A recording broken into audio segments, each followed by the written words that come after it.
Iya. Bismillahirrahmanirrahim. Assalamualaikum warahmatullahi wabarakatuh. Selamat siang bagi Bapak Ibu yang ada di MS.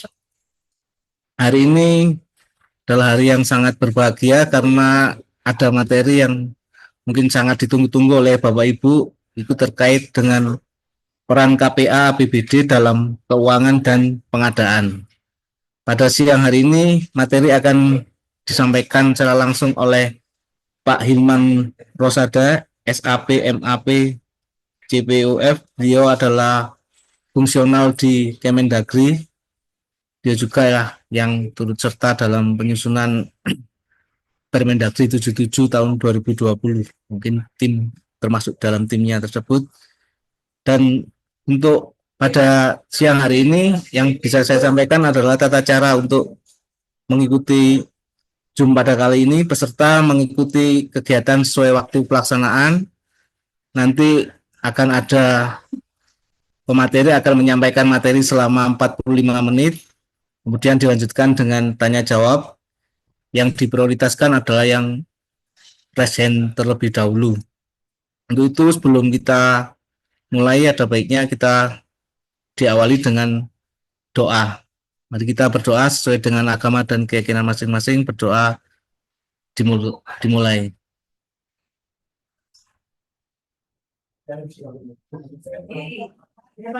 Selesai. Kemudian waktu dan tempat kami persilakan ke Pak Hilman untuk menyampaikan materinya. Dipersilakan Pak Hilman.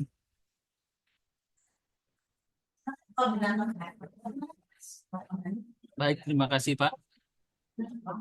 Pak Moderator, Pak Pardon.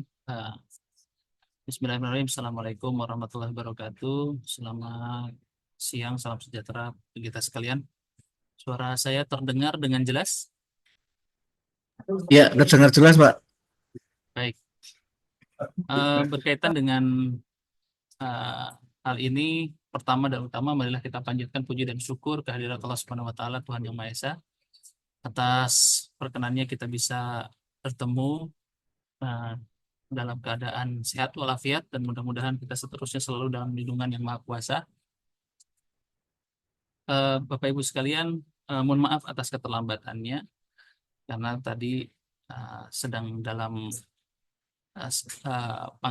dipanggil untuk menghadap Pak Stafsus untuk ada beberapa substansi yang perlu didiskusikan. Alhamdulillahnya tidak lama, dan mohon maaf biasanya begitu ya, tapi tadi saya sudah info ke Pak Muji, tapi Pak Muji posisi juga sedang mau terbang ya. Ya. Sudah terbang sekarang. Sudah terbang sekarang. Iya, sekarang sudah masuk pesawat. Baik, izin Bapak Ibu, sebagai mengawali diskusi, ada beberapa yang nanti kita coba diskusikan. Pertama adalah ruang lingkup. Ini disclaimer saja bahwa lingkup hal-hal yang berkaitan dengan teknis begitu ya. Maka itu lingkup yang memang menjadi bagian yang tidak terpisahkan. Namun demikian, hal-hal yang sifatnya teknis, kontrak dan segala macamnya, atau lingkup teknis berkaitan dengan pengadaan barang jasa mungkin kita batasi supaya tidak dibahas di sini. Maka supaya tidak keluar secara jauh dari jalur diskusi kita, karena sesuai dengan kesepakatannya bahwa kita ingin menegaskan dan menjelaskan kedudukan dari kuasa pengguna anggaran dari sisi APBD begitu. Karena meskipun punya istilah yang sama di sisi APBN dan APBD, namun secara kedudukan berbeda, secara kondisi berbeda, secara ketetapannya pun berbeda begitu ya. Karena hal ini pola pengelolaan keuangan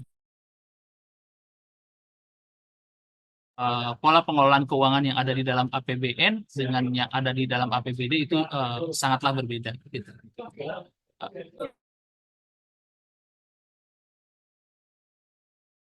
Mengenai hal, saya share sedikit, share sebentar Bapak Ibu.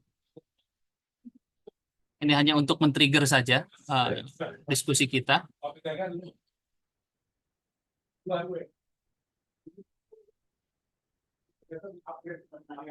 Baik, sudah terlihat ya Bapak Ibu. Berkaitan dengan kedudukan Sudah. dan peran kuasa pengguna anggaran. Kita mulai dari membandingkan dulu antara apa yang di dalam APBN dan apa yang di dalam APBD, supaya kita menegaskan bahwa kedudukannya seperti apa. Di dalam APBN, pengguna anggaran itu adalah menteri, ya, menteri begitu ya. Jadi menteri itu sudah pengguna anggaran. Sedangkan di APBD, pengguna anggaran itu adalah kepala dinas atau kepala SKPD. Nah, dari kedudukan ini sudah mulai berbeda ya. Pada saat di APBN, menteri nggak punya NIP, Pak.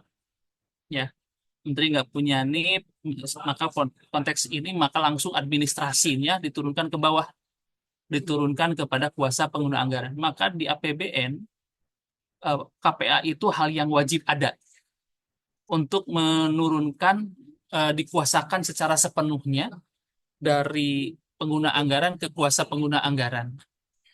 Jadi administratifnya ada di kuasa pengguna anggaran. Rata-rata di lingkungan kementerian, kuasa pengguna anggaran itu setingkat, ada yang di level dirjen, ada di langsung turun ke sekretaris, ada yang lingkupnya ada, kalau deputi berarti ada bisa di deputi, ada yang bisa di asdepnya, gitu ya, macam-macam. Nah, itu lingkup administrasinya. Kenapa? Karena lingkup yang akan bertanggung jawab dalam konteks transaksinya secara keuangan di APBN adalah di lingkup kuasa pengguna anggaran. Tetapi di lingkup di dalam APBD, eh, yang setara dengan menteri adalah kepala daerah, gitu. Tapi kepala daerah bukan pengguna anggaran, tapi pemegang kekuasaan pengelolaan keuangan daerah. Nah, jadi dari secara kedudukan, Bapak Ibu, itu sudah mulai berbeda. Nah, dari hal tersebut berbeda dalam konteks hal ini, yang menjadi pembeda adalah di situ mulai dari awal. Kepala daerah itu bukan pengguna anggaran. Kepala daerah itu adalah pemegang kekuasaan keuangan daerah yang melimpahkan. Maka melimpahkannya kepada 3 jabatan.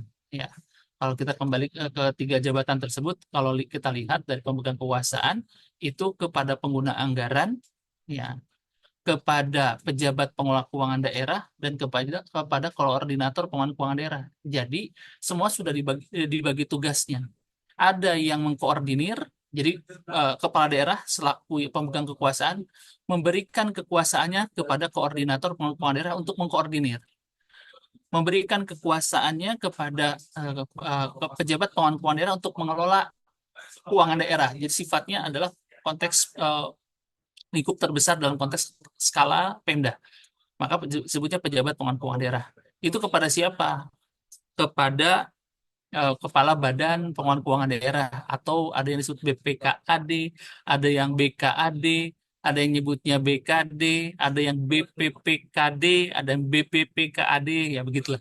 Macam-macam nama lembaga nama penamaan-penamaan di pemerintah daerah. Sedangkan koordinator, the one and only, hanya diserahkannya itu, dilimpahkannya kepada Sekda. Satu lagi adalah kepada pengguna anggaran, yaitu kepada seluruh kepala perangkat daerah atau kepala SKPD. Nah, tidak disebutkan kepada KPA-nya kapan, kan gitu ya. Jadi sebetulnya pelimpahan yang langsung dari pemegang kekuasaan pengelolaan keuangan daerah, yaitu kepala daerah, yang limpahannya langsung dan diamanatkan oleh peraturan perundang-undangan secara atribusi itu kepada 3 jabatan ini. Ya, itu untuk membedakan ruang lingkupnya.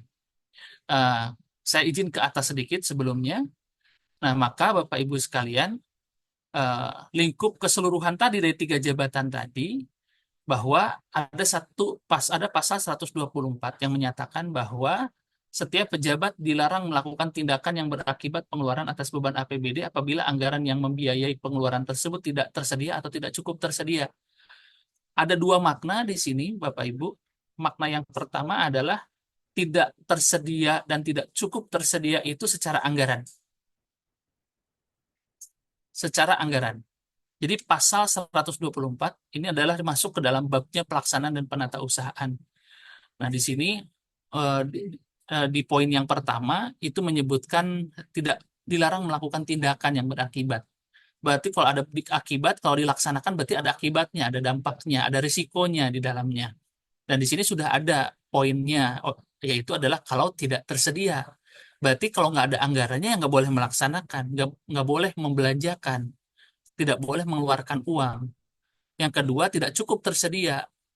Mintanya 10, anggarannya cuma ada 5. Ya jangan pernah berharap untuk membayarkannya 10. Begitu. Yang kedua, maknanya adalah kondisi keuangannya meskipun anggarannya ada, tetapi dalam konteks pembayarannya kita nggak mampu. Jadi anggarannya ada, tapi uangnya nggak ada. Nah, jadi ada satu sisi kacamata uang, kacamata anggaran. Sekali lagi, ada kacamata anggaran yang sifatnya asumsi begitu, dan eh, satu lagi kacamatanya kondisi uang. Jadi cash flow-nya gitu. Kalau ternyata ada cash flow-nya bermasalah di satu tahapan tersebut, di dalam pelaksanaannya, maka posisi tersebut sebetulnya itu pun harus menjadi pertimbangan di tahapan pelaksanaan atau penatausahaan. Apakah mau melanjutkan pekerjaan, apakah mau tunda dulu pekerjaan, apakah yang belum dilaksanakan saya cek dulu apakah uangnya cukup atau tidak gitu. Maka 124 ini, pasal 124 ini memiliki dua makna. Makna anggaran dan makna ketersediaan uang. Ya, yang kedua adalah diterjemahkan seperti apa secara administrasinya. Diterjemahkan kepada poin yang kedua, bahwa setiap pengeluaran atas beban APBD itu didasarkan pada DPA dan SPD. Ya, DPA dan SPD, bukan dan atau bukan atau. Ya, jadi ya itu satu kalimat utuh saling terikat, DPA dan SPD. DPA berbicara mengenai dasar pelaksanaan anggaran, sedang yang disebut dokumen pelaksanaan anggaran gitu ya. Jadi DPA itu dokumen pelaksanaan anggaran yang jadi dasar kita melakukan sesuatu atau melaksanakan suatu pekerjaan atau kegiatan. Sedangkan SPD adalah surat penyediaan dana, merupakan jaminan bahwa apa yang kita laksanakan itu pasti uangnya tersedia. Jadi ada jaminan bahwa uangnya ada di kas daerah. Jaminan bahwa pada saat transaksi pembayaran uangnya sudah tersedia begitu. Maka pendekatan SPD ini rata-rata ada yang kalau uangnya likuiditasnya cukup bagus, biasanya pendekatannya semester manajemennya. Tapi kalau misalkan manajemennya kurang bagus atau agak sedikit berhati-hati, biasanya menggunakan triwulan ataupun bulanan. Jadi SPD-nya akan diterbitkan setiap bulan atau setiap triwulan. Nah, ini pendekatan-pendekatan ini yang untuk menjaga bahwa setiap pelaksanaan tersebut pasti dibayar begitu. Nah, ini maka di sini jangan pernah ya dari sisi soal etika begitu ya versus administrasi. Ini kadang-kadang suka berlaku di pemerintah daerah, Bapak Ibu. Jadi etikanya kita nggak berani menolak pimpinan untuk melaksanakan dan menyediakan gitu.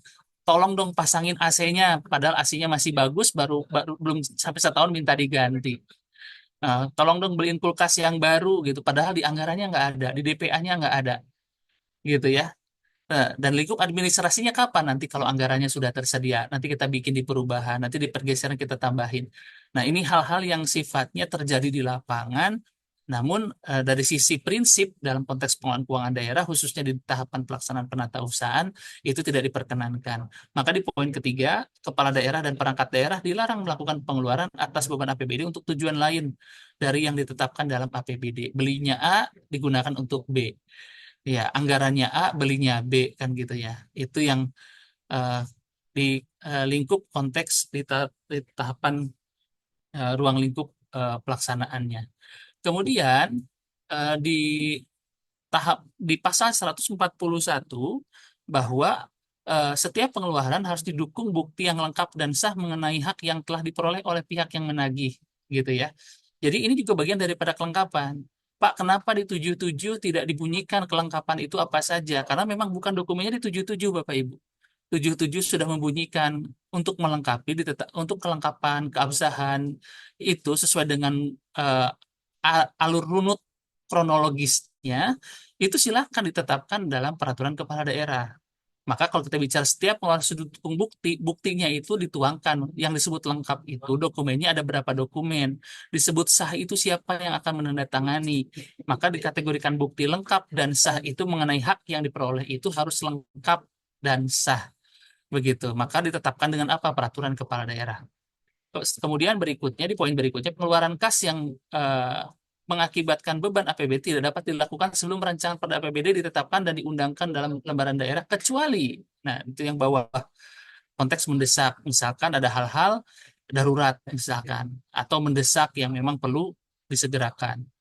Nah, dan di situ pun harus dituangkan terkait hal tersebut di dalam perda APBD. Kemudian Bapak Ibu sekalian, ini poin-poin yang berkaitan mulai di sinilah KPA akan terlihat. Nah, mulai disebutkan di sini, terutama di poin B, di mana PA dapat melimpahkan sebagian kewenangannya kepada Kepala Unit SKPD selaku KPA. Oke, kita stop sampai situ dulu, kita mulai bahas dari awal kalimatnya. PA dapat, oke, kalau dapat itu wajib apa sunnah, kayak gitu ya. Maka sifatnya pilihan. Dapat, dapat melimpahkan atau tidak melimpahkan. Itu keputusannya. Jadi kalau dapat melimpahkan, maka masuklah ke pertanyaan berikutnya. Berapa KPA yang harus dilimpahkan? Berapa KPA yang harus ditunjuk dan diangkat? Yang di SK-kan, kan gitu. Nah, maka ada pendekatannya, dapat itu tadi. Nah, kemudian pada saat disebutkan dapat melimpahkan, apa yang dilimpahkan? Dilimpahkannya adalah konteks aktivitasnya yang menjadi tanggung jawab pengguna anggaran. Apa itu? DPA. Isi di dalam DPA apa? Berarti saya harus mecah DPA. Tidak. DPA itu hanya milik pengguna anggaran. Tapi di pengguna anggaran atas DPA-nya bisa dibagi pekerjaannya kepada siapa? Kepada KPA terlebih dahulu. Nah, karena dia akan melimpahkan. Misalkan dalam satu DPA itu di ada 10 kegiatan atau sub kegiatan lah, ada 10 sub kegiatan, bagilah kepada KPA yuk 55 misalkan. Kita bagi dua aja yuk gitu bebannya. Nah, oke, jadi melimpahkan.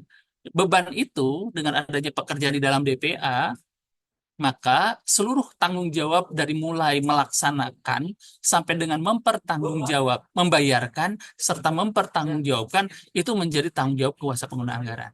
Maka yang dilimpahkan apa? Sebagian kewenangannya. Nah, salah satu kewenangannya apa? Tanda tangan SPM, kan begitu di dalam pengelolaan keuangan daerah. Bukti konkret dokumennya adalah SPM. Bukti konkret eksekusinya adalah subkegiatan yang menjadi tanggung jawabnya. Kepada siapa? Kepada Kepala Unit SKPD selaku kuasa pengguna anggaran. Oke, kata kuncinya adalah Kepala Unit SKPD. Boleh nggak yang KPA selain Kepala Unit SKPD? Nggak boleh.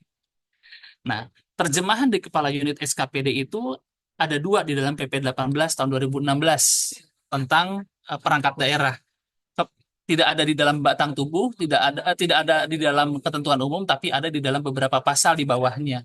Bahwa Kepala Unit SKPD itu ada diterjemahkan sebagai Kepala Unit Kerja, ada yang diterjemahkan Kepala Unit Pelaksana Teknis. Kepala Unit Kerja itu kalau diterjemahkan adalah masih di ruang lingkup kerjanya perangkat daerah. Nah, siapa itu? Kepala bidang, kepala badan, sekretaris. Nah, itu kepala unit, Bapak Ibu. Jadi sekretaris kepala unit, kepala bagian kepala unit, kepala bidang itu kepala unit kerja, tapi kepala unit kerja. Ada satu lagi kepala unit UPT atau kepala unit pelaksana teknis. Contoh, kepala rumah sakit, ya. Mana lagi? Camat punya lurah, kepala puskesmas, kepala laboratorium, kepala UPT, ya. Nah, ya itu salah satu contoh eh, yang disebut dengan kepala unit. Untuk jadi siapa? Bisa jadi siapa? Bisa sebagai KPA. Dengan pertimbangan, maka bicara pertimbangan, maka terkait bobotnya. Berapa banyak saya akan mengeskakan KPA, gitu. Satu, dua, tiga, ya begitu ya. Atau jangan-jangan ada perangkat daerah yang tidak perlu di KPA-kan karena tidak memenuhi syarat. Maka ada pertimbangannya. Pertimbangannya berdasarkan besaran anggaran kegiatan, lokasi, dan rentang kendali sesuai dengan ketentuan pasal 11 di PP 12. Maka pertimbangan tersebut ada dua pendekatan. Pendekatan yang pertama, pertimbangan besaran anggaran itu dilakukan oleh SKPD mendasari kriteria yang ditetapkan oleh kepala daerah. Nah, izin Bapak Ibu, ini banyak pemerintah daerah mengabaikan kriteria yang ditetapkan oleh kepala daerah. Jadi menunjuk KPA-nya berdasarkan suka-sukanya, menunjuk KPA-nya berdasarkan likes and dislike, menunjuk KPA-nya berdasarkan ketakutan. Karena saya takut tanda tangan kontrak, padahal takut tanda tangan SPM, akhirnya limpahkan saja semuanya. Nah, ini yang dihindari, banyak yang dihindari begitu. Jadi pendekatannya tidak dalam konteks kriteria. Nah, kriteria yang kita jadikan pertimbangan adalah misalkan kalau dengan pertimbangan besaran anggaran itu jadi yang huruf A-nya besaran anggaran dan jumlah kegiatan serta subkegiatan yang dikelola oleh pengguna anggaran.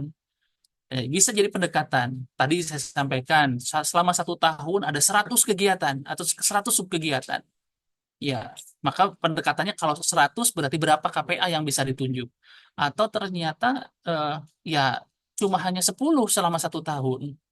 Ya berarti cukup satu atau dua. Ada misalkan ada pendekatan perhitungan jumlah dokumen pertanggungjawaban dan aktivitas. Kegiatannya cuma satu, Pak, tetapi panjang sampai 1 tahun. Ya, ada yang seperti itu. Itu bisa karena jumlah dokumen yang dipertanggungjawabkannya setiap tahun, walaupun satu target kinerja, tapi dihasilkannya dalam 1 tahun penuh, misalkan dengan fase-fase tertentu. Ya makanya kita nggak bisa pukul rata, Pak. Tujuan dari huruf angka satu ini atau huruf B angka satu kurung itu huruf A itu tujuan A dan B itu tujuannya adalah untuk mengukur konteks kinerja di masing-masing pemerintah daerah. Jadi bukan berdasarkan suka tidak suka. Nah, jadi berdasarkan oh ya SKP berdasarkan lembaganya. Kemudian ada yang nomor dua kurung, pertimbangan lokasi rentang kendali dilakukan terhadap SKPD yang bentuk cabang dinas, unit pelaksanaan teknis, dan seterusnya. Jadi ini pendekatannya kalau rentang kendalinya jauh, lokasinya jauh, pengguna anggaran nggak tahu sama sekali aktivitas desain seperti apa, maka sebaiknya di KPA-kan.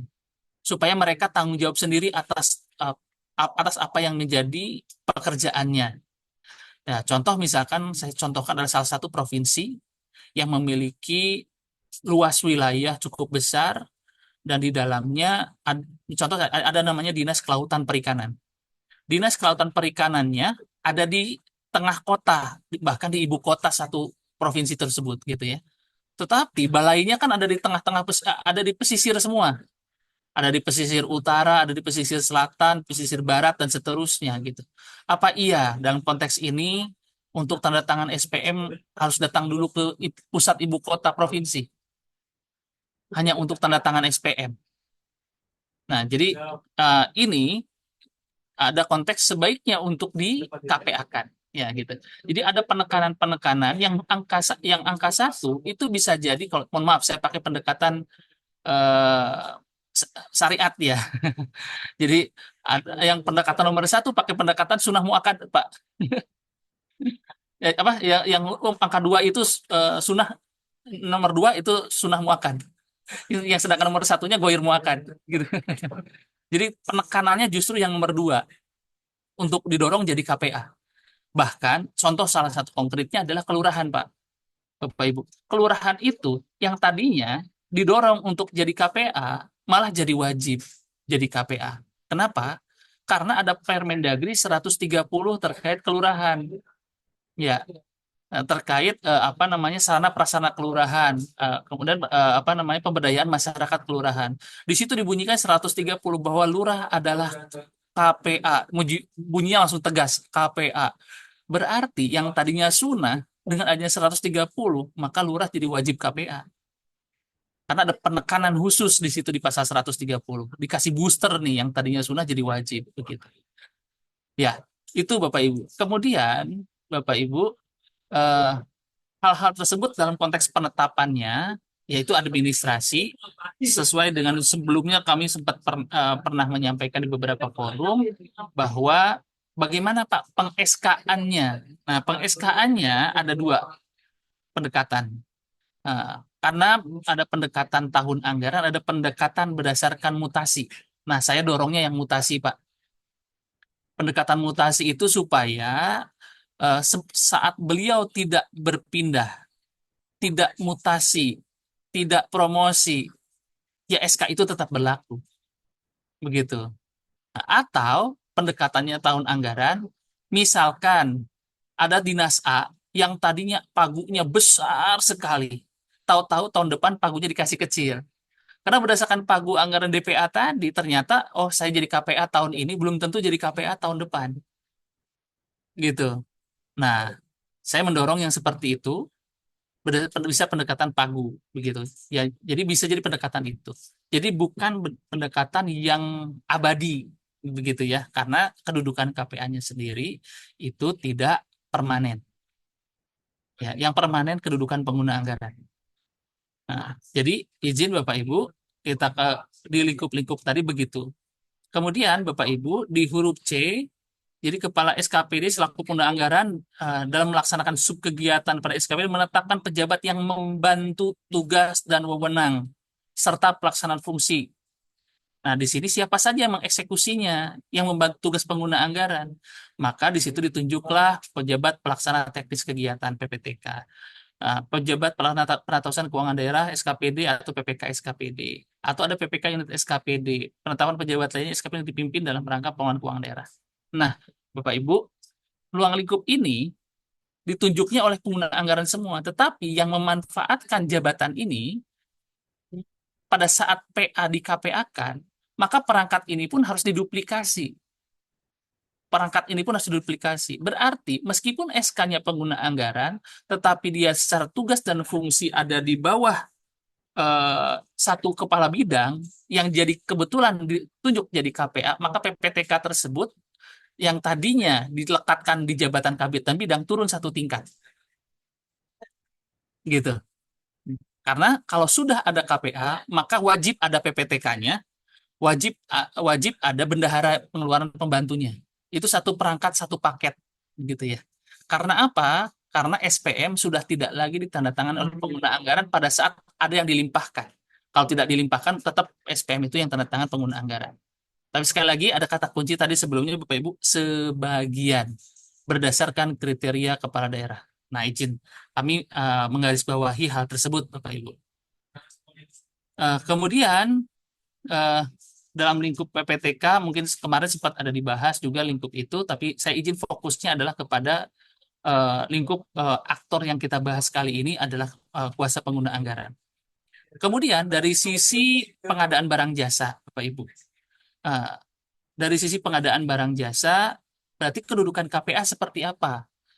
Nah, karena tadi ada pelimpahan dari PA ke KPA secara wewenang, maka ada yang diduplikasi wewenang ke pengguna anggaran ke kuasa pengguna anggaran, salah satunya adalah mengadakan perikatan perjanjian. Sehingga saat PA itu adalah otomatis selaku pejabat pembuat komitmen, maka pada saat dilimpahkan ada beberapa pekerjaan yang dilimpahkan ke kuasa pengguna anggaran di dalam DPA yang tadi dipecah tadi, yang dilimpahkan tadi, maka KPA pun secara otomatis ada tugas yaitu ada tugas dan wewenang bicara mengenai mengadakan ikatan. Maka otomatis juga KPA adalah selaku pejabat komitmen, begitu ya. Kemudian, apakah dari dua ini boleh nggak dilimpahkan? Boleh, gitu ya. Maka saya buat itu ada warna hijau, biru, kuning, sama warna merah.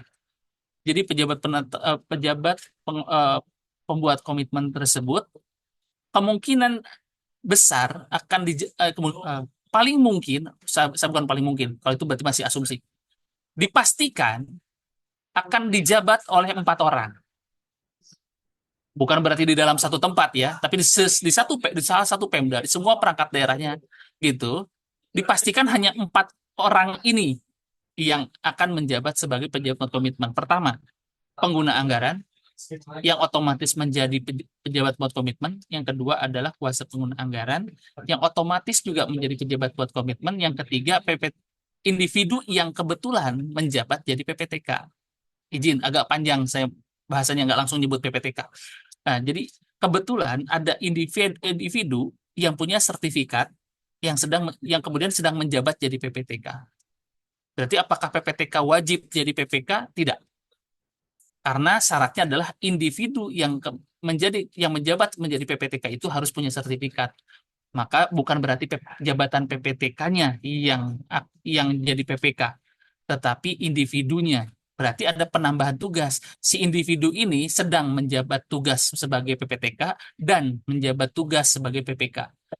Nah, yang warna merah JFT, ada orang profesional PNS sebagai pejabat fungsional punya sertifikat pengadaan barang jasa yang tidak menjabat dalam konteks pengelolaan keuangan daerah, dia berdiri sendiri gitu ya. Boleh nggak dia jadi pejabat komitmen? Silahkan. Jadi hanya 4 orang ini yang sebetulnya, ya orang ini sifatnya apa namanya, jamak ya, semua PA, semua KPA gitu ya, semua PPTK yang bersertifikat, semua orang yang bersertifikat kebetulan jadi PPTK, dan semua JFT yang punya sertifikat. Jadi jamak lingkupnya Bapak Ibu. Nah, maka Bapak Ibu, kalau kita urai satu persatu tadi yang saya sampaikan, nah ini sudah saya sampaikan. Nah, maka konteks apa KPA tadi ini Bapak Ibu tadi yang tadi saya sampaikan. Jadi pelimpahan tugasnya sudah diuraikan di dalam Permendagri 77, yaitu adalah melakukan atau melaksanakan tindakan yang mengakibatkan pengeluaran atas beban APBD. Anggaran unit SKPD yang dipimpinnya sama seperti pengguna anggaran. Jadi seperti duplikasi, mengadakan perikatan perjanjian, mengawasi pelaksanaan anggaran, menandatangani SPM TULS, konteks menetapkan karena memang ini sedang menugaskan. Kemudian Bapak Ibu, lingkup PPTK tadi menyampaikan, tapi ini kemarin di pertemuan pertama, waktu kami diundang juga oleh Pak Muji, di forum sebelumnya adalah terkait PPTK, jadi saya tidak bahas lagi ini. Kemudian ada intinya PPTK ini adalah bagian aktor yang tidak terpisahkan menjadi partnernya KPA, jadi perangkatnya KPA. Begitu juga pejabat penatasan keuangan. Ini sifatnya pilihan. PPK yang mana? Kalau posisinya dalam besaran anggaran, cukup PPK SKPD yang induknya saja boleh kok gitu. Tetapi kalau ternyata tadi besaran anggaran, maka ini ada namanya pejabat penatausahaan keuangan unit SKPD. Itu bisa ditetapkan dengan pertimbangan besaran anggaran khusus Setda, rentang kendali dan lokasi, dibentuk organisasi besar khusus. Berarti boleh nggak saya menunjuk PPK unit SKPD atau pejabat penatasan keuangan unit SKPD itu untuk Setda? Boleh. Boleh nggak menetapkan? Boleh. Nah, di rentang kendali, Pak, di kelurahan harus ada PPK SKPD nggak? PPK unit SKPD nggak? Wajib. Kenapa? Karena dia akan memverifikasi berkas-berkasnya. Tidak perlu lagi datang ke dinas induknya. Begitu. Seperti yang contoh tadi, unit UPT-nya, balainya ada di pesisir sana, dia harus verifikasi dulu ke dinas induknya, balik lagi ke sana. Nah, itu kan menjadi tidak efektif efisien. Maka untuk yang rentang kendali lokasi wajib ada.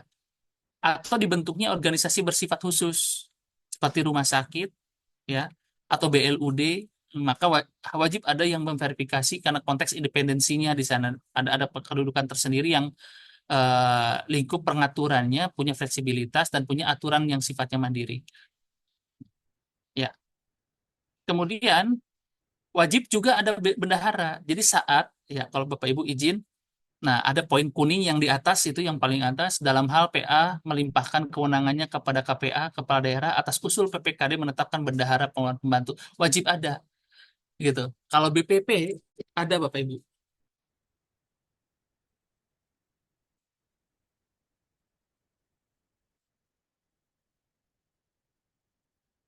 Ya, tes suara saya terdengar. Mohon maaf tadi tercabut. Terdengar, masih terdengar. Ya, Pak. Mohon maaf tadi tercabut headsetnya. Nah, di lingkup eh, ini bendahara pengelola pembantu sifatnya wajib ada. Kenapa wajib ada, Bapak Ibu? Karena tadi menandatangani, makanya harus ada orang yang bikin SPP-nya, surat permintaan pembayaran, gitu ya. Ada yang harus meneliti kelengkapan-kelengkapan dokumennya. Harus ada yang jagain KPA itu, jangan sampai dia bersifat absolut begitu ya. Maka bendahara itu sebetulnya ada dua kemungkinan. Sebetulnya kedudukannya adalah dia diletakkan oleh kuasa BUD untuk membantu untuk menjadi partnernya kuasa pengguna anggaran, bukan sebagai bawahannya kuasa pengguna anggaran. Kalau kita bicara secara fungsinya ya. Nah, jadi bendahara pengeluaran, bendahara pembantu itu sebetulnya bukan stafnya pengguna anggaran. Nah, walaupun faktanya memang stafnya pengguna anggaran, tetapi secara kedudukan di dalam SK-nya sebetulnya beliau adalah eh, partnership-nya begitu. Ya, partnernya. Jadi bisa nolak nggak?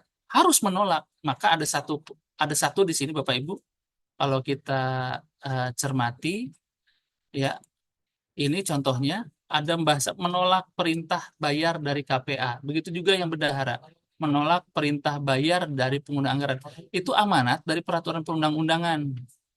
Ya, amanat dari peraturan perundang-undangan.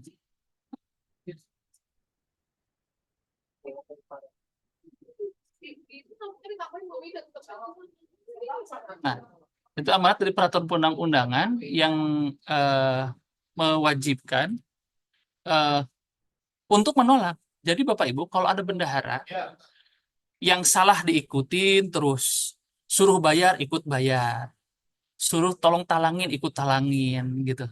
Padahal nggak ada anggarannya di DPA.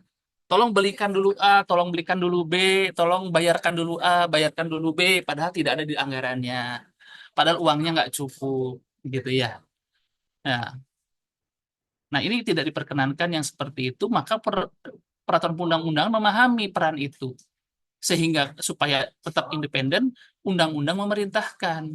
Di dalam Undang-Undang 1 tahun 2004, PP 12 tahun 2019, 77 2020, maka ada kalimat amanat menolak perintah bayar dari KPA. Berarti menolak itu amanat peraturan undang-undangan. Berarti kalau bendahara tetap ngikutin saja kepada pengguna anggarannya, atasannya, atasan strukturalnya, tolong bayarin nggak berani nolak, sebetulnya sedang melanggar peraturan perundang-undangan kan begitu ya. Yang dilanggar peraturan undangan karena salah satu kalimat yang tidak ada di perintah tugas wewenang yang lain, semua rata-rata bahasanya mengajukan, melaksanakan, melakukan, mengerjakan, meneliti, memverifikasi, memungut. Jadi aktivitas positif semua, Pak. Nah, aktivitas positif semua. Tapi di sini hanya bendahara di satu perintahnya bersifat negatif. Ya, harus defensif, yaitu menolak perintah bayar. Jadi kalau ada bendahara yang tidak tetap melanjutkan, padahal sudah tahu salah, ya berarti sedang eh, melanggar undang-undang. Ya. Nah, ini contoh yang dalam siklus penata usahanya, Bapak Ibu, bahwa tadi yang saya sebutkan bukti lengkap dan sah gitu ya. Jadi kalau kita bicara bukti lengkap dan sah tadi, itu pertama ada lengkap dalam konteks pengadaan gitu ya, dan lengkap dalam konteks pelaksanaan penyediaan.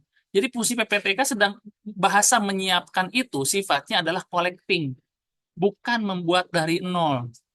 Karena bukan tugasnya. Ada tugasnya kok, dokumen-dokumen pengadaan, dokumen kontrak, kecuali kalau dia sedang ditugaskan dapat tugas tambahan menjadi pejabat pembuat komitmen atau sedang ditugaskan menjadi agen pengadaan gitu ya. Atau ditugaskan dalam konteks yang lain. Intinya dalam konteks keahliannya, bukan dalam konteks PPTK-nya. Ya, berarti kan kalau ditambahkan dia sebagai penyedia komitmen atau agen pengadaan, di luar dia dikasih tanggung jawab selain melakukan aktivitas pengadaan atau dokumen pengadaan di luar penetangan kontrak, ya silakan. Pokoknya posisi segala sebagai PPTK saat status dia sebagai PPTK, bukan sebagai penyedia komitmennya, tapi sebagai PPTK-nya, dia adalah collecting dokumen, orang pertama yang mengkolekting dokumen dari semua transaksi-transaksi dari mulai 0 sampai 100%. Dari collecting tadi diserahkan ke PPK-SKPD. Diserahkan ke PPK-SKPD.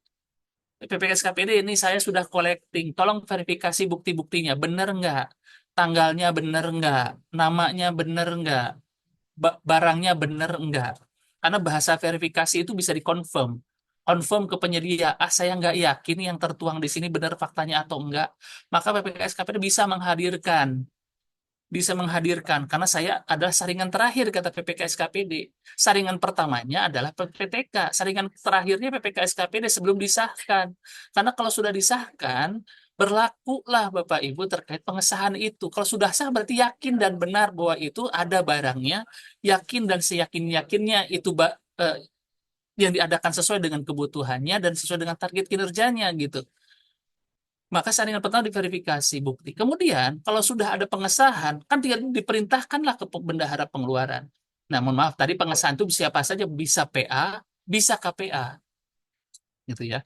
Nah, bendahara pengeluaran atau bendahara pengeluaran pembantu diperintahkanlah kasih memo, gitu ya. Bendahara tolong bayarin, nih sudah lengkap. Bendahara meneliti dokumennya. Oh iya, sudah lengkap, sudah diverifikasi. Bahkan para PPK SKPD-nya ada, tanda tangan pengguna anggarannya ada di setiap lembar dokumen yang menjadi dasar kelengkapan transaksi. Maka dari situ bendahara tinggal buat, oh ini saya bayarnya pakai apa? Pakai UPK, pakai TUK, atau pakai LSK. Pakai UP saya tinggal bikin tinggal bayar buat tanda bukti pembayaran saya bayarkan. Karena uangnya sudah ada di bendahara pengeluaran. TUP kah? Berarti saya sudah minta kok TUP-nya dari kemarin juga uangnya sudah ada di saya tinggal bayarkan dengan tanda bukti pembayaran. Oh ternyata ini uang bayarnya jangan saya, harus bayarnya kuasa BUD melalui LS. Berarti bendahara menerbitkan SPPLS dan seterusnya sampai dengan SP2D, baik dari mulai nanti SPM oleh pengguna anggaran ditandatangani. Jangan lupa Bapak Ibu, PA KPA akan menandatangani dua dokumen setelah SPP itu diterbitkan.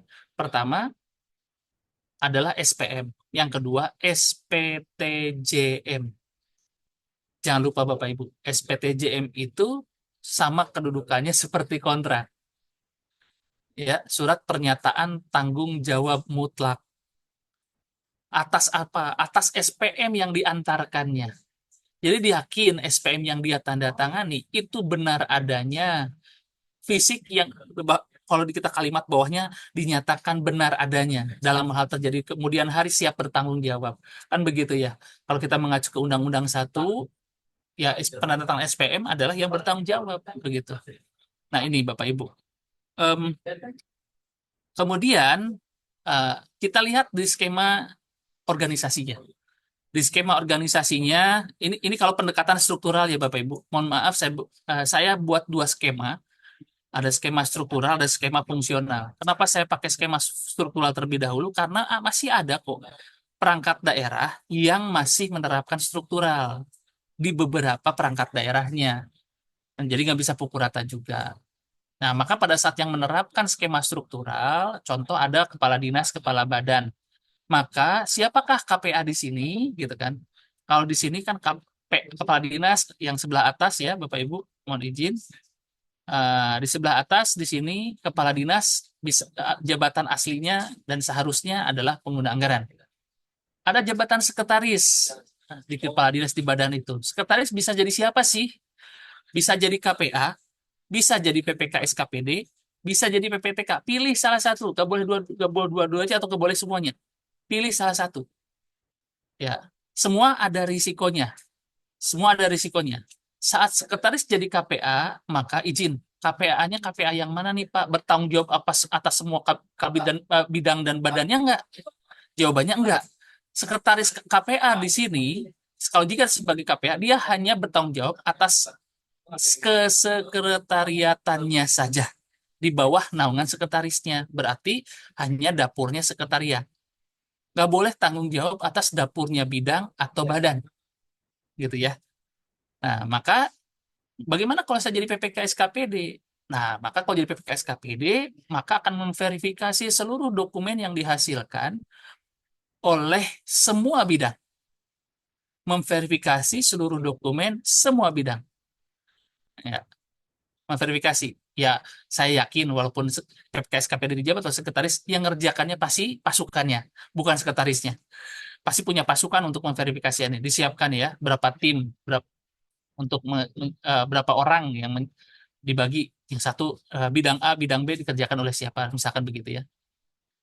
Atau milih jadi PPTK. Kalau milih jadi PPTK, berarti pastikan tidak konflik of interest dengan bendahara yang menjadi di bawahnya.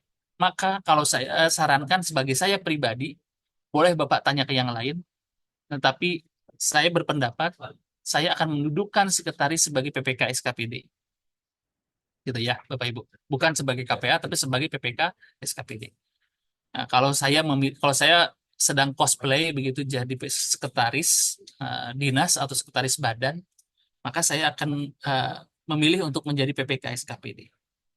Supaya apa? Karena kami paham hierarki di masing-masing pemerintah daerah, di masing-masing dinas, badan, atau perangkat daerah itu masih kental sekali hierarkinya. Sehingga kalau sekretaris nggak PPK SKPD atau dijabat oleh subag keuangan, misalkan, maka rentan untuk apa namanya tidak sesuaian dengan prosedur yang seharusnya. Contoh, saat PPK SKPD dijabat oleh subag, kemudian dia memverifikasi. Kata verifikasi itu, tolong Pak Kabid, Pak Kabag selaku PPTK atau selaku KPA, tolong benerin ada dokumen yang salah nih, gitu ya.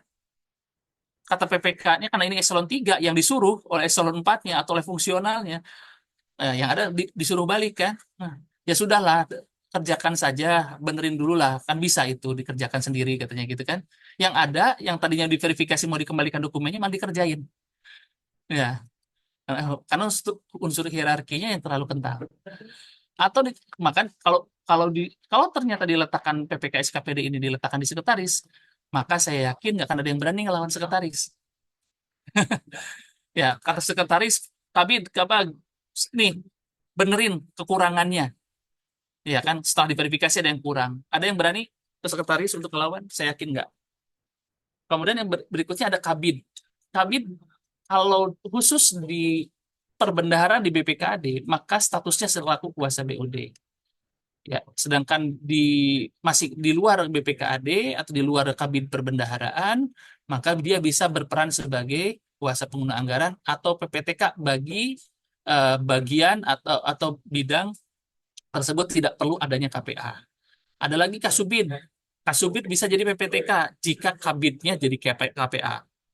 Kasubag, jika sekretaris jadi KPA, maka PPTK-nya adalah Kasubag. Begitu Pak, Bapak Ibu dalam konteksnya. Begitu juga di kecamatan sama punya pendekatan yang sama. Ini contoh-contoh saja dalam konteks ininya, contoh-contoh untuk strukturalnya. Ini UPT. Bagaimana kalau yang fungsional? Ya, ini di sekretariat daerah juga ada pendekatan yang kabupaten kota. Maka Sekda, pengguna anggaran, kabag-kabagnya KPA, kasubagnya PPTK, ya, PPK SKPD itu si akuntansi dan seterusnya. Bagaimana kalau yang pendekatan fungsional? Nah, pendekatan fungsional anggaplah ada dua pendekatan yang saya tuangkan di dalam paparan ini. Ada eselon 3-nya tetap menjadi struktural, tapi di bawahnya sudah fungsional. Ada yang tidak ada eselon 3-nya, semuanya fungsional. Ya, jadi dua hal ini masih dimungkinkan terjadi. Maka dengan konteks dalam konteks ini ada pendekatan yang ini atau ada pun pendekatan yang ini gitu, maka kita lihat kepala dinas badan itu adalah pengguna anggaran. Sekretaris sama seperti yang tadi, kabinnya kalau perbenkuasa BUD dan seterusnya, dan kalau kita lihat lagi kasubagnya PPTK ya dan seterusnya. Ya, staff atau JFU. Di sini ada izin, ada PPTK-nya, ada di sini ada JFT garing koordinator JFT. Kenapa ada istilah JFT garing koordinator JFT? Nah, pendekatan ini bisa jadi dalam konteks hal ini saya bisa ngerjain sendiri, jadi nggak perlu pakai kelompok. Output bisa saya kerjain sendiri, semua bisa saya selesaikan secara individu. Silahkan. Berarti saya pendekatan JFT. Tapi kalau koordinator JFT, karena misalkan ini harus kolaborasi, harus buat pokja, gitu. Pokja kelompok kerja nih. Kerja kelompok. Kalau kerja kelompok berarti harus ada yang mimpin. Nah, kok pemimpin daripada koordinator para JFT ini, atau pada yang mengumpulkan baik termasuk pelaksana juga di dalamnya, maka pemimpin atau yang ditunjuk sebagai ketua di dalam koordinator atau mengkoordinir JFT ini dialah PPTK. Nah, ini juga bisa dilakukan kalau pakai pendekatan hal tersebut. Dan ini Bapak Ibu semua berbasis penugasan. Kenapa harus ada basis penugasan Bapak Ibu meskipun DPA-nya ini karena kenapa tidak melekat lagi tusinya Bapak Ibu? Karena sifatnya JFT ini kan langsung bertanggung jawabnya kepala-kepala dinas, bukan kepala bidang. Kebetulan sedang ditugaskan untuk membantu kepala bidang.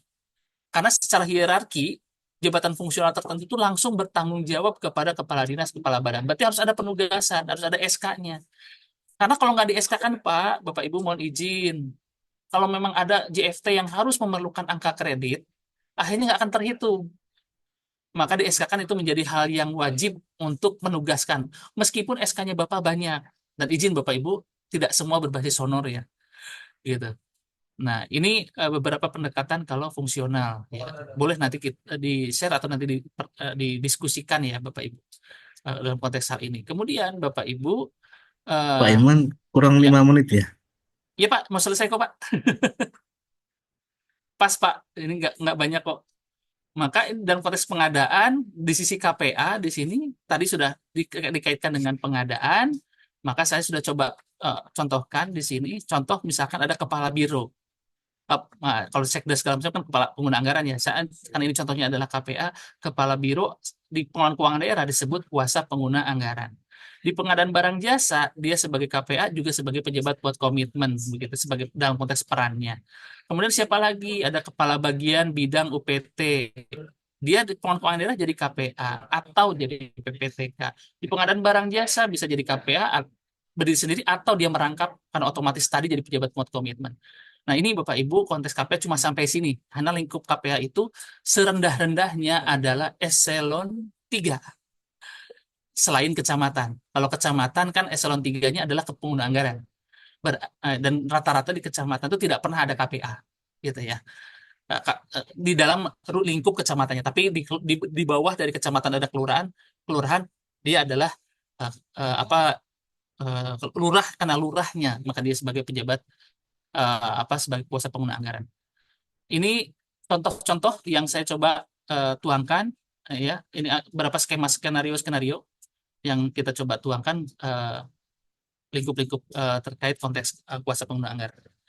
Demikian Pak, pas sekali tadi, pas 5 menit Pak, alhamdulillah sih kurang sesuai dengan prediksinya. Saya kembalikan ke Pak Fardon selaku moderator untuk dan sekian terkait paparan saya dan saya kembalikan ke Pak Fardon. Terima kasih. Ya, terima kasih Pak Ilman. Tadi paparan yang disampaikan terkait pengelolaan keuangan ke daerah kedudukannya. Ini ada yang sudah present ini Pak Nasir Pelaju. Pak Nasir, silakan Pak Nasir. Bismillahirrahmanirrahim. Selamat pagi. Assalamualaikum warahmatullahi wabarakatuh. Waalaikumsalam warahmatullahi wabarakatuh.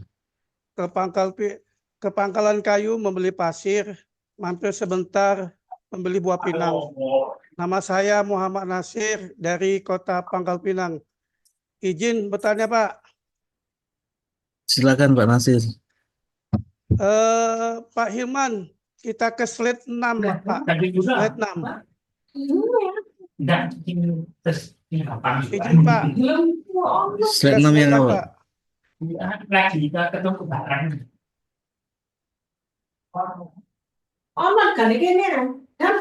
6 Pak, mampu nanti Pak.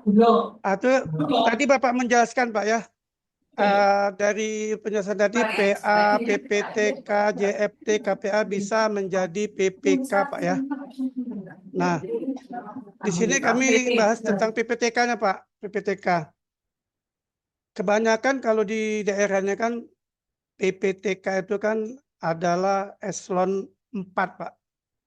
Melekat jabatannya sebagai, kalau dulu Kasubag atau Kasih, kalau sekarang subkoordinator kan sebagian masih Kasubag, masih Kasih, belum subkoordinator Pak, masih di OPD.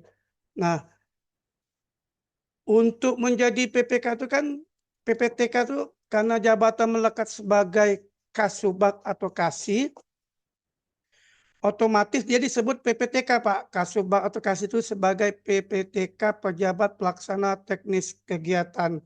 Nah, apakah untuk menjadi PPTK itu harus punya sertifikat Barjas atau sertifikat kompetensi tipe C khusus, atau tidak perlu sertifikat, langsung melekat jabatan sebagai PPTK? Itu yang pertama Pak. Kemudian yang kedua, kalau memang PPTK tadi memiliki sertifikat kompetensi, bukan Barjas Pak ya, sertifikat kompetensi seperti tipe C. Nah, apakah boleh PPTK ini ditugaskan sebagai PPK oleh PA atau KPA-nya? Itu Pak. Nah, kemudian yang ketiga Pak, berdasarkan peraturan LKPP nomor 19 tahun 2019, itu kan PA atau KPA merangkap sekaligus sebagai PPK. Nah, sementara di peraturan LKPP nomor 7 tahun 2021 itu, apabila PPK atau KPA dapat melimpahkan kewenangannya kepada orang lain, atau dalam ini misalnya bawahannya tidak di dalam satu OPD itu Pak tidak mempunyai sertifikat tipe C untuk menjadi PPK. Maka dari itu PA yang harusnya merangkap sebagai PPK dia melimpahkan kepada orang lain, atau istilahnya tuh di sini dapat menugaskan jabat JF fungsional menjadi PPK di OPD tersebut, Pak.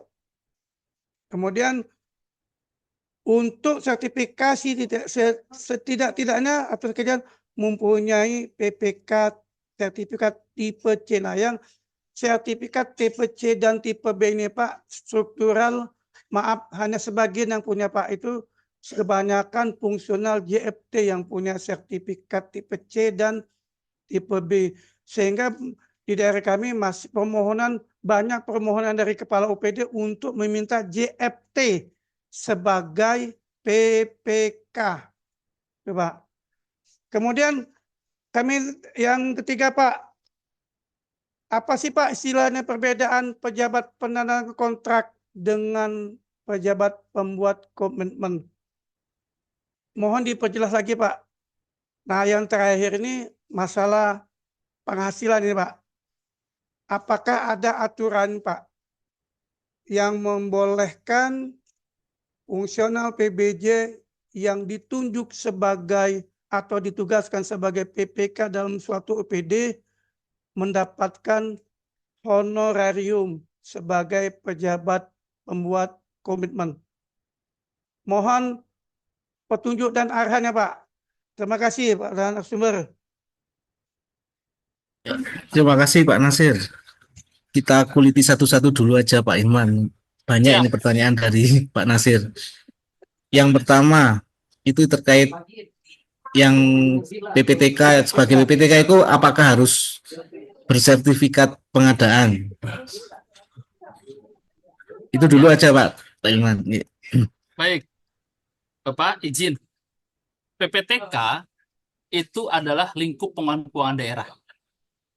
Ya, jadi sejarahnya yang saya ketahui itu waktu ada Perpres terkait 21 ya.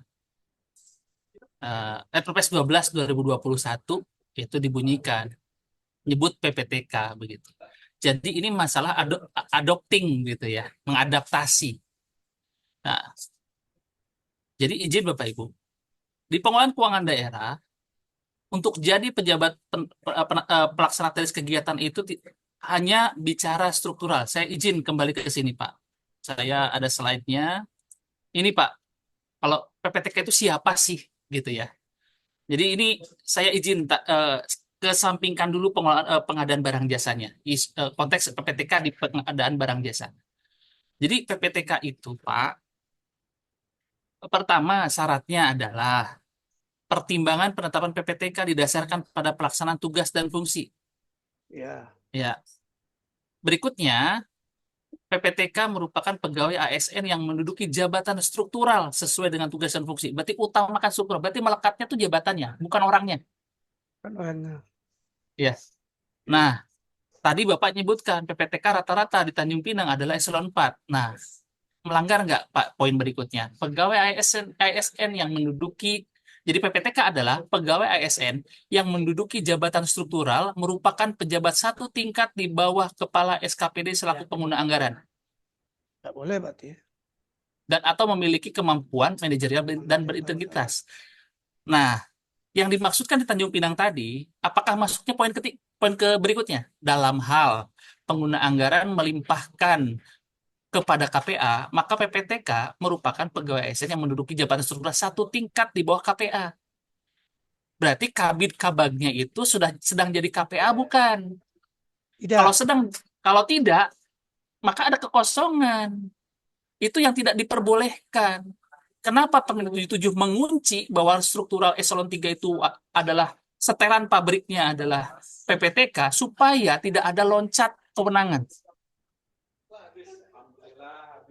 Jadi wajib hukumnya semua struktural setelan pabriknya sebelum diubah jadi KPA begitu ya, itu adalah dia PPTK.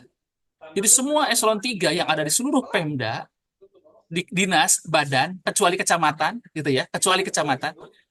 Ya, kalau kecamatan kan berarti di bawahnya apa ya, kasihnya eselon 4 ya Pak ya, di bawah kecamatan Ya, itu kasihnya eselon 4. Nah itu kasih, jadi saya sebutkan ya, Kabid, Kabag, kasih di kecamatan, itu mau nggak mau, suka tidak suka, dia adalah PPTK. PPTK. Kalau 2PD, Setelan pabriknya PPTK, gitu ya. Setelan pabrik PPTK. Karena sudah dikunci aturannya di Permendikbud 77. Bagaimana kalau di bawah eselon 3 tadi nggak ada eselon 4-nya, semuanya jadi fungsional.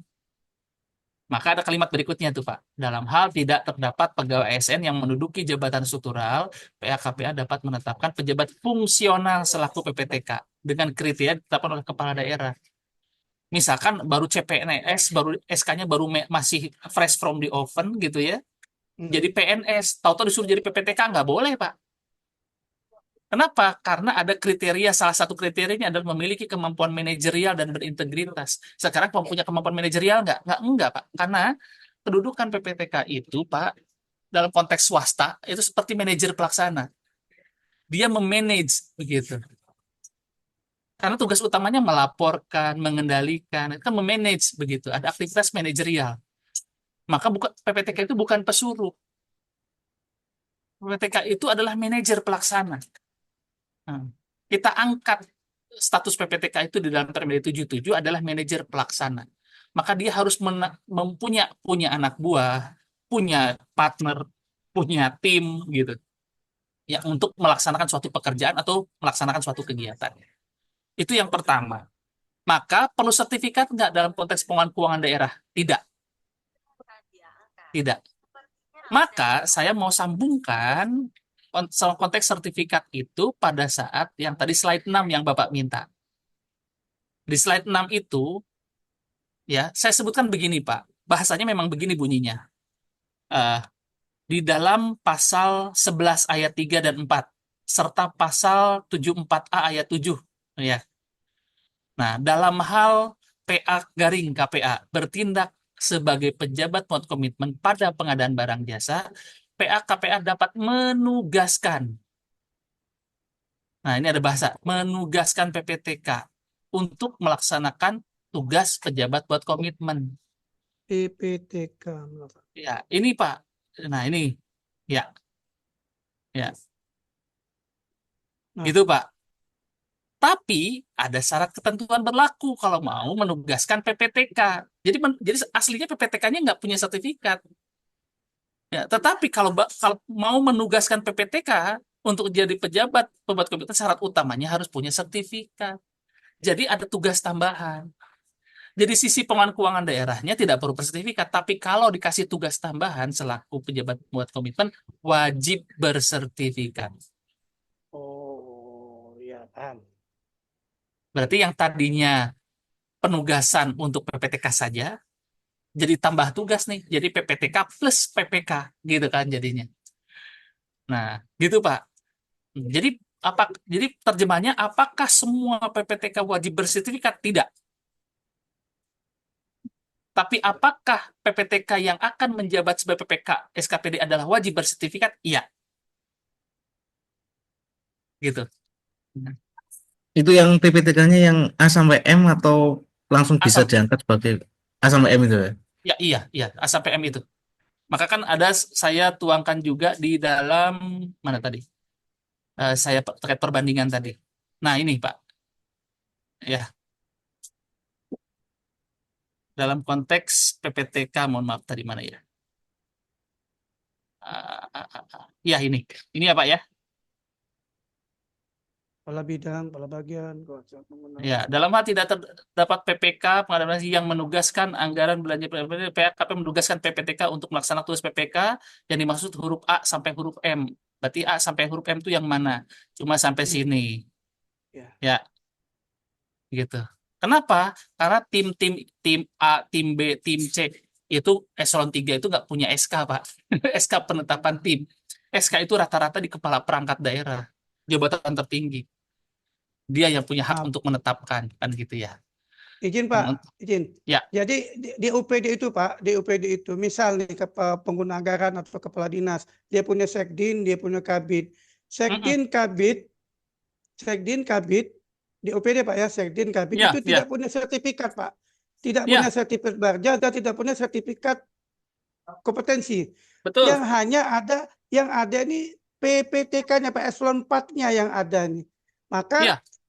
dari kepala dinas atau pengguna lompat langsung ke Kasubag eselon 4 untuk menjadi PPTK karena dia punya sertifikat kompetensi dan barjas. Itu yang keliru. kadang-kadang Itu itu sih. kadang-kadang satu sisi kita menjalankan perintah atasan.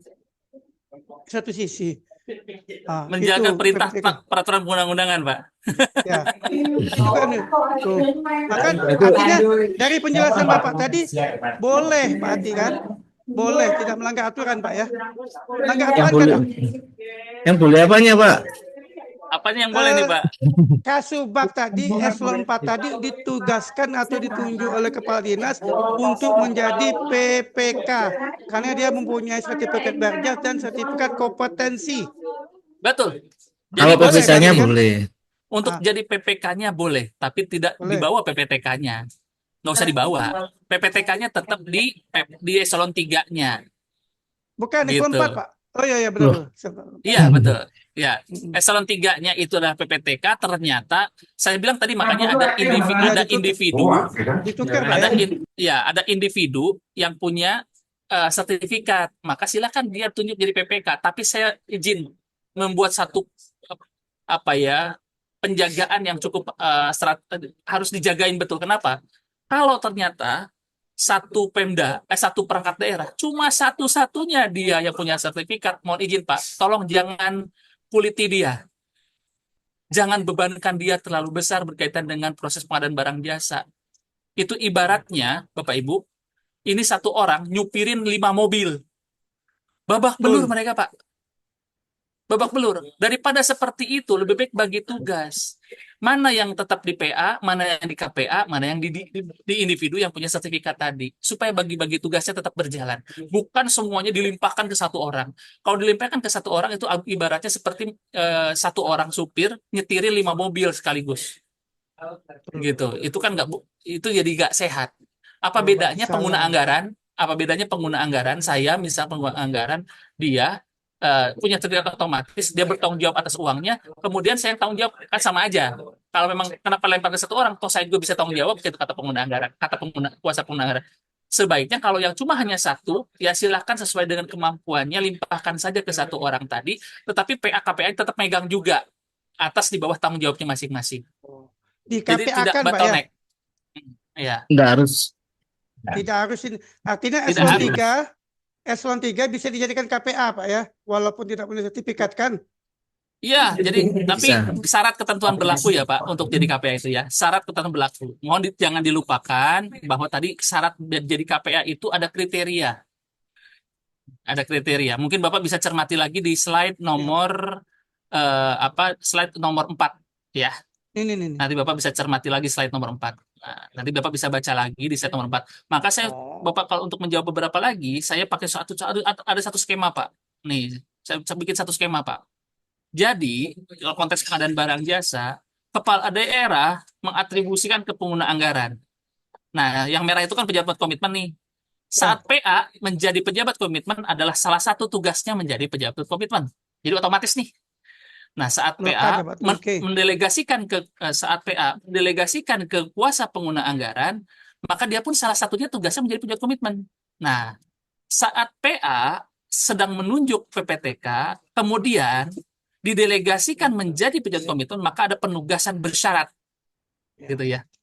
Atau PA menugaskan salah satu JFT-nya atau salah duanya, salah tiganya untuk didelegasikan menjadi pejabat komitmen, maka pun ada penugasan yang sifatnya bersyarat.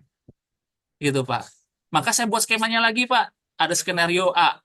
Skenario 1 misalkan PA PPkom dibantu agen pengadaan atau KPA atau ya bisa dua-duanya bisa berjalan bersamaan. KPA adalah PPkom dibantu agen pengadaan. Ini kalau skenario pertama PA KPA yang tanda tangan kontrak. Ya. soal teknis pengadaan barang jasanya, teknis pembikinan kontrak segala macamnya dibantu oleh agen pengadaan. Skenario 2, PA adalah PPKOM, dibantu PPTK yang punya sertifikat.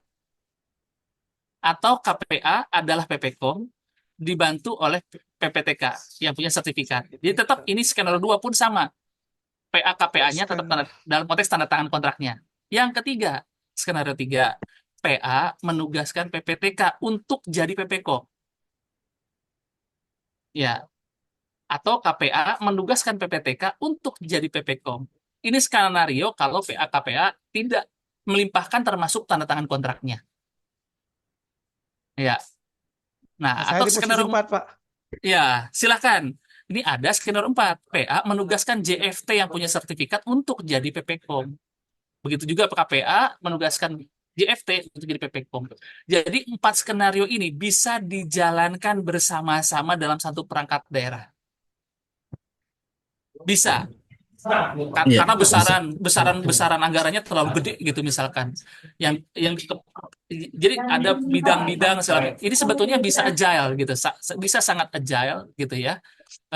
Untuk menugaskan hal ini, silakan skenario ini diramu saja sefungsional mungkin, semaksimal mungkin, tapi bukan berarti mohon maaf Bapak Ibu, saya izin menyampaikan ini. Ini murni karena konteks efektif efisiennya mengerjakan suatu pekerjaan. Bukan karena karena pembagian perat atau pemerataan honorarium. Karena kalau udah pakai pendekatan itu bias semua. Bias. Jadi kalau pendekatan honorarium, kan itu termasuk pertanyaan yang terakhir oleh Bapak. Boleh nggak sih dapat honor untuk pejabat komitmen di dalam perpres terkait standar harga satuan itu diperbolehkan. Tetapi, kalimat tetapi, kalau ternyata penugasan-penugasan ini bukan menjadi bagian yang sudah include ke dalam TPP. Tapi kalau penugasan ini adalah sudah include ke dalam TPP, menjadi tugas-tugas tambahan, maka tidak boleh lagi diberikan honorarium. Dan honorarium itu pendekatannya yang kita dorong adalah pendekatan bulanan. Karena pendekatan pada tugasnya, bukan pendekatan pada berapa banyak pekerjaan atau kegiatan yang menjadi tanggung jawabnya. Jadi ini sifatnya adalah untuk menjaga ritme efektif efisiennya. Bukan nanti ada unsur iri dan segala macamnya. Jadi pendekatannya lebih kepada betul-betul berbasis kinerja. Demikian, Pak. Artinya, Pak, kami selaku pensional tidak dapat lagi untuk honorarium PPK, Pak ya, karena kami sudah bahasanya itu TPP khusus bahasanya. Ya, Boleh lagi Pak? Bukan boleh tidak boleh. Pendekatan Bapak dalam menghitung TPP seperti apa? Kalau menghitung TPP, ternyata contoh misalkan pengadaan barang jasa, pengelola keuangan, itu masuk ke dalam kondisi kerja di dalam TPP. Ada kan kriteria kondisi kerja ya Pak? Ternyata dikalkulasikan ke dalam kondisi kerja, maka nggak boleh lagi dapat honor.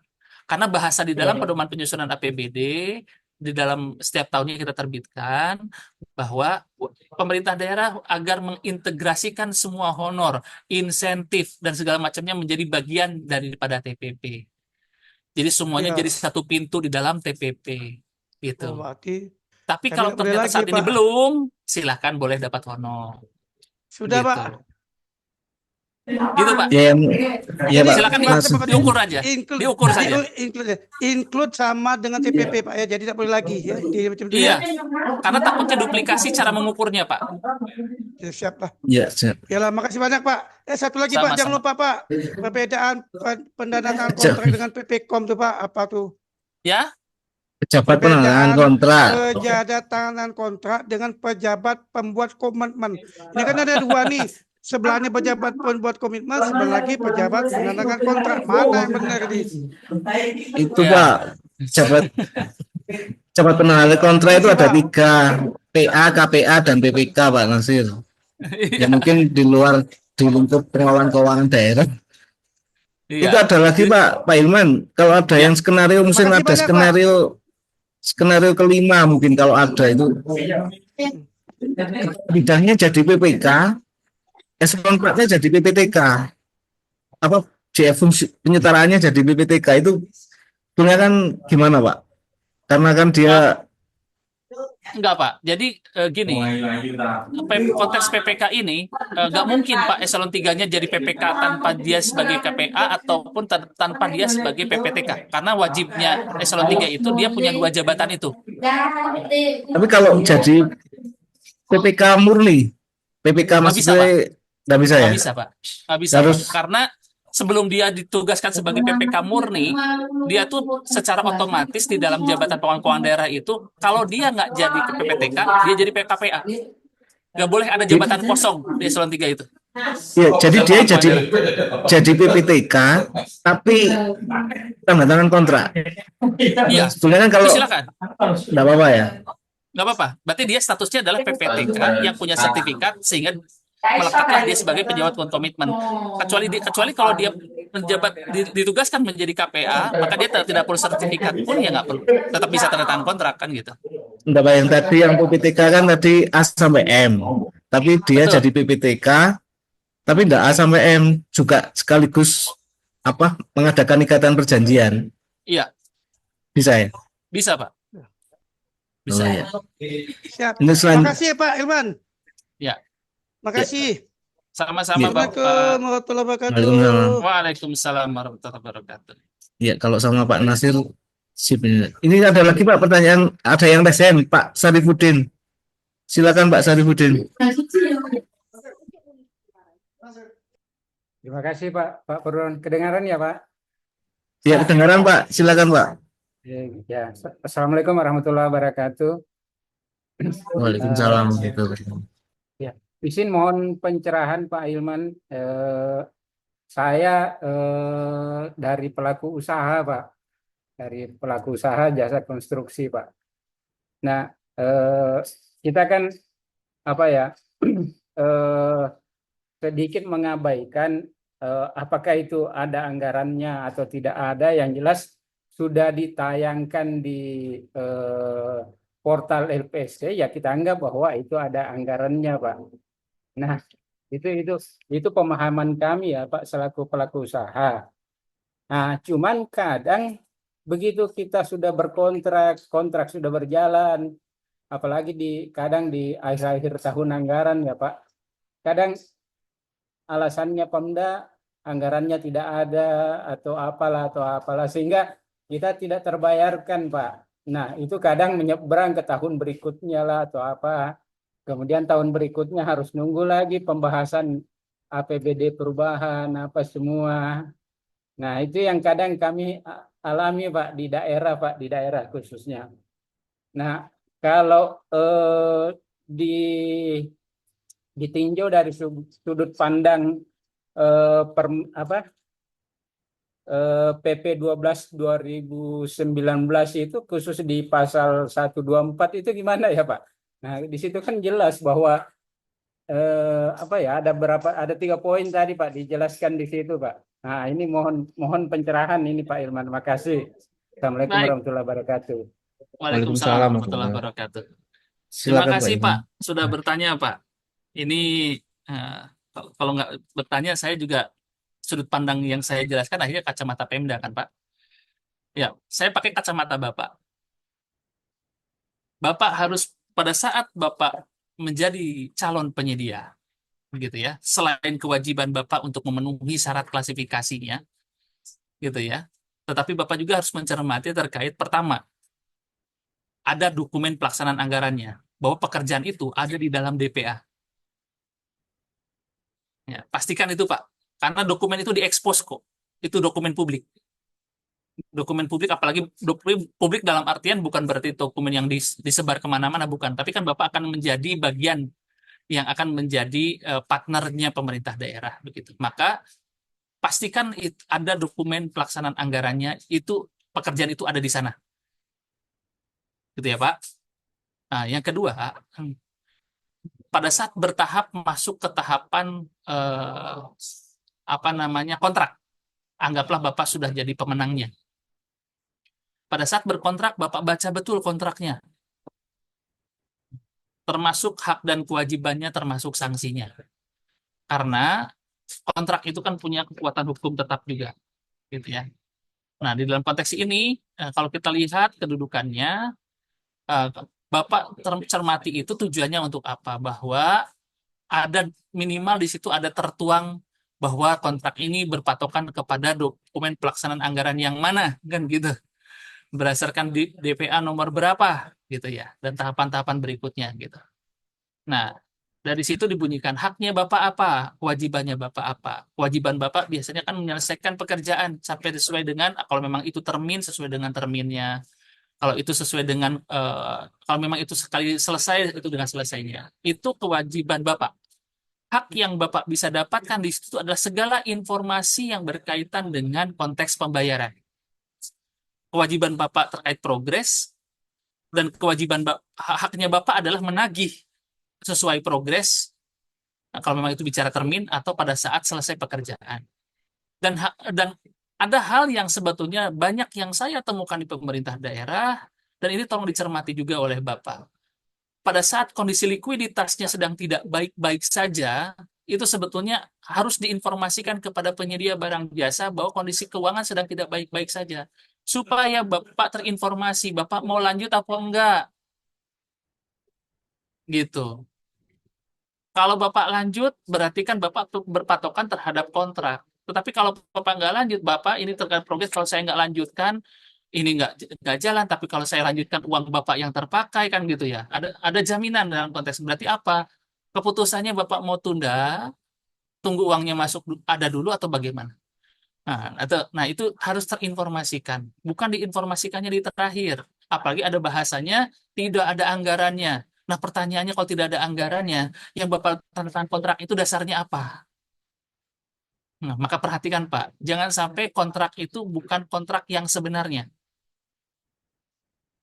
Hanya kontrak untuk menggugurkan Bapak tinggal melaksanakan pada suatu saat kontrak yang aslinya Bapak akan tanda tangan ulang. Hati-hati.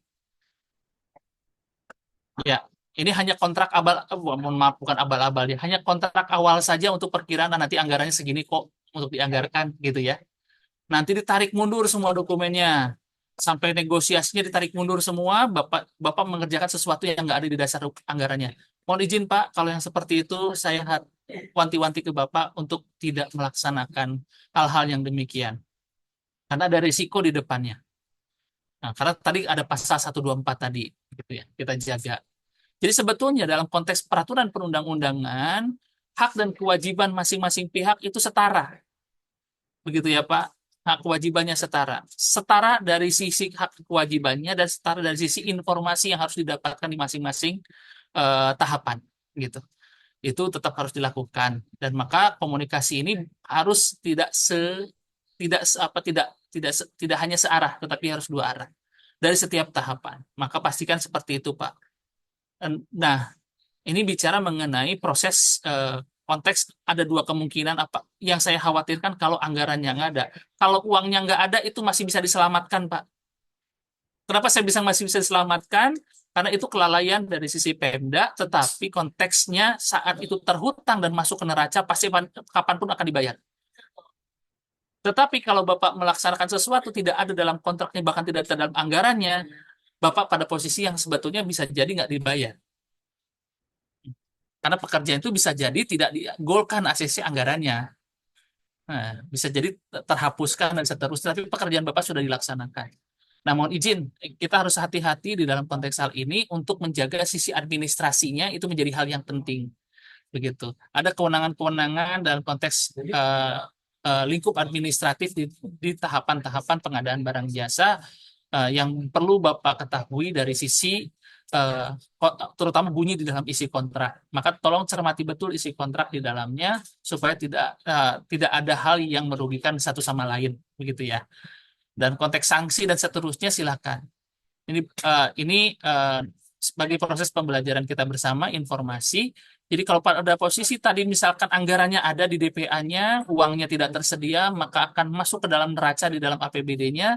Itu di dalam aturannya adalah harus untuk jika itu pekerjaannya sudah selesai tapi belum dibayarkan, atau ada pekerjaannya yang dilanjutkan karena konteks force majeure bukan karena kelalaian, maka itu bisa dilanjutkan di tahun bahkan dari Januari atau Februari sekalipun setelah adanya review dari inspektorat. Boleh dianggarkan pembayarannya di tahun berikutnya tanpa harus menunggu perubahan APBD, tanpa harus menunggu audit BPK. Cukup direview oleh inspektorat, maka dianggarkan di tahun berkenaan dengan melakukan pergeseran anggaran mendahului perubahan APBD. Atas hasil dari keputusan review dari inspektorat tadi. Berarti pekerjaan silakan lanjutkan. Kalau memang sudah 100% sudah serah terima tapi belum sempat dibayar, pastikan itu apa pekerjaannya silakan dilanjutkan, kan gitu. Jadi sebetulnya dari sisi regulasi sudah menaungi hal-hal kedua belah pihak dari sisi hak dan kewajibannya. Begitu, Pak. Ya itu tadi Pak Sarifudin, intinya kalau tidak ada uangnya masih mungkin, tapi kalau tidak ada anggarannya jangan mau berkontrak ya, kampanye gitu ya Pak. Iya, iya Pak. Oh, tadi saya ini ya Pak, saya masih kurang paham tadi bahwa berbeda ya Pak antara anggaran dengan uangnya ya Pak ya, sehingga Iya, Pak. iya, oh iya ya. Berbeda, Kemudian Pak. Kalau ditanya misalkan tadi Bapak nggak ada anggarannya, mungkin maka pastikan lagi nggak ada anggarannya itu bahwa apa itu tidak ada di dalam APBD atau di dalam DPA-nya atau memang nggak ada uangnya. Karena dua-duanya kalau untuk latah bilangnya nggak ada anggaran, kan gitu. Apakah anggaran dalam terjemahan eh, apa namanya harfiahnya bahwa itu memang tidak ada di dalam anggaran atau anggaran itu terjemahannya adalah nggak ada uangnya. Maka itu pastikan, Pak. oh, Karena ini hanya masalah penyebutan saja, tapi bisa berdampak kalau memang itu yang nyatanya adalah ternyata nggak ada anggaran beneran, gitu. oh iya iya. Baik baik Jadi Pak, makasih Pak. Makasih, Pak. ya ini tadi ada pertanyaan lagi Pak, ini mungkin tinggal 2 pertanyaan ya yang di chat. Jika suatu pekerjaan belum tersedia anggarannya dalam DPA, tetapi pimpinan meminta kegiatan tersebut dilaksanakan dulu karena ada penyedia bersedia tidak langsung dibayar. Dan juga ada jaminan dari PA untuk melakukan pergeseran anggaran untuk mengalokasikan anggaran terhadap kegiatan tersebut. Bagaimana menyikapi hal ini dari sisi regulasi keuangan, Pak? Ini yang Pak Ilman tadi sampaikan melanggar 124 tadi ya. Itu saya langsung jawab secara pengalat undang-undangan haram hukumnya itu. Iya ini haram.